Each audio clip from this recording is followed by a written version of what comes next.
കോൺഗ്രസിൻ്റെ ചരിത്രത്തിൽ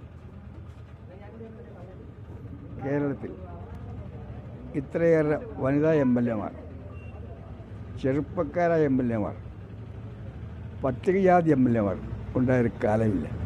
പണ്ട് പട്ടികജാതി സീറ്റ് മിക്കവാറും CPM ആണ്. വനിതകൾ പേരിന് വേണ്ടി മാത്രം, ചെറുപ്പക്കാർ ഇഷ്ടംപോലെ. അതിലൊരു അതിശയകരമായ വിജയമാണ് തുളസിയുടെ. കൊങ്ങാടെന്ന് പറഞ്ഞാൽ മാർക്സിസ്റ്റ് കോട്ട. ഞാനിവിടെ ആ കൊങ്ങാട് ഉൾപ്പെടുന്ന പ്രദേശങ്ങളിൽ KSU കാലം മുതൽ ഞാൻ സഞ്ചരിക്കുന്നതാണ്. അന്നൊക്കെ കമ്മ്യൂണിസ്റ്റ് കോട്ടയാണ്, പിന്നെ മാർക്സിസ്റ്റ് കോട്ട. എത്ര വർഷം ജയിച്ചത്? എത്ര വർഷം ജയിച്ചത്? 25 വർഷത്തിന് ശേഷം വിജയിച്ച് ഞാൻ തുളസിയെ അഭിനന്ദിക്കുന്നു. ഞാൻ സുരളിയോട് പറഞ്ഞു, അധികം ആൾക്കാരുടെ ഉദാന്തന്മാരെ കാണണ്ട, ശ്രീകണ്ഠൻ്റെ ജനതി എനിക്ക് മനസ്സിലാക്കിയാൽ മതി. ശ്രീകണ്ഠൻ എങ്ങനെ പാലക്കാട് ജില്ലയിൽ, പാലക്കാട് കോൺസ്റ്റിറ്റ്യൂൻസിയിൽ എല്ലാ വിഭാഗം ജനങ്ങളുടെയും വിശ്വാസം, പ്രത്യേകിച്ച് സാധാരണക്കാരുടെ, അതുപോലെ അറ്റപ്പാടി തുടങ്ങിയ പ്രദേശങ്ങളിലെ ജനങ്ങൾ അവിടെ വിശ്വാസം, അവരോടുള്ള പെരുമാറ്റം, അവരോടുള്ള കരുതൽ,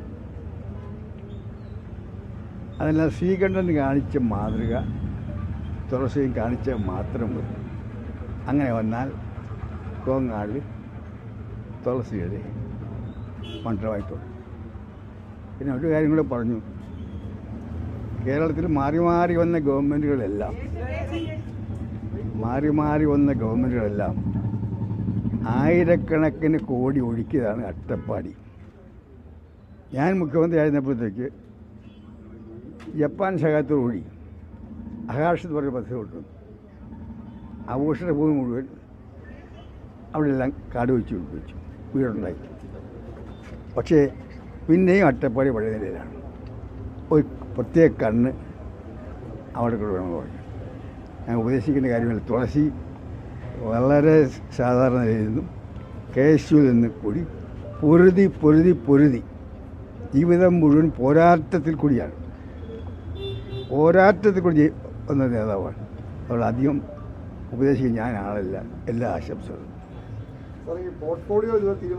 അതൊക്കെ മുഖ്യമന്ത്രി ചോദിക്കുകയും ഇതിനേക്കാൾ ലേറ്റായ കാലങ്ങളുണ്ട്, മന്ത്രിസഭാ രൂപീകരണം പോലും ആഴ്ചകൾ നീണ്ടുന്ന കാലമുണ്ട്. ഇതൊക്കെ എത്ര തിടുക്കത്തിലാണ് കാര്യങ്ങൾ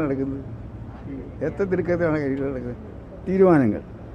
ഇന്നലെ തെരഞ്ഞെടുപ്പ് കാലത്ത് പറഞ്ഞ പ്രഖ്യാപനങ്ങളിൽ കുറേ പ്രഖ്യാപനങ്ങൾ ഇന്നലെ നടപ്പാക്കി. ഇനി തവണ പത്രം വരട്ടെ. ഇത് ചന്ദ്രശേഖരൻ്റെ നേതൃത്വത്തിലുള്ള ഗവൺമെൻറ്, പഴയ ധനകാര്യമന്ത്രി ബാലഗോപാൽ പറയുന്നതും കേരളത്തിൽ ഖരജനാവ് പാപ്പരല്ല, 6000 കോടി മിച്ചമുണ്ട്.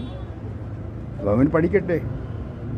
പാപ്പരെന്നല്ല, പാപ്പർ ഷൂട്ട് കൊടുത്ത് പൂർണ്ണമായി തകർന്നടിച്ചൊരു സാമ്പത്തിക നിലയാണ്.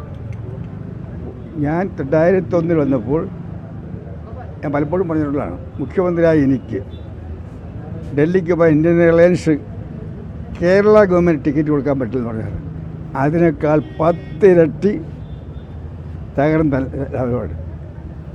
എന്നിട്ടും ഇന്നത്തെ ആദ്യ മന്ത്രിസഭാ യോഗത്തിന് ഞങ്ങൾ കുറച്ച് വാഗ്ദാനങ്ങൾ ചില നടപ്പാക്കാൻ തയ്യാറായ സതീശിനെയും ടീമിനെയും ഞാൻ അഭിനന്ദിക്കുകയാണ്.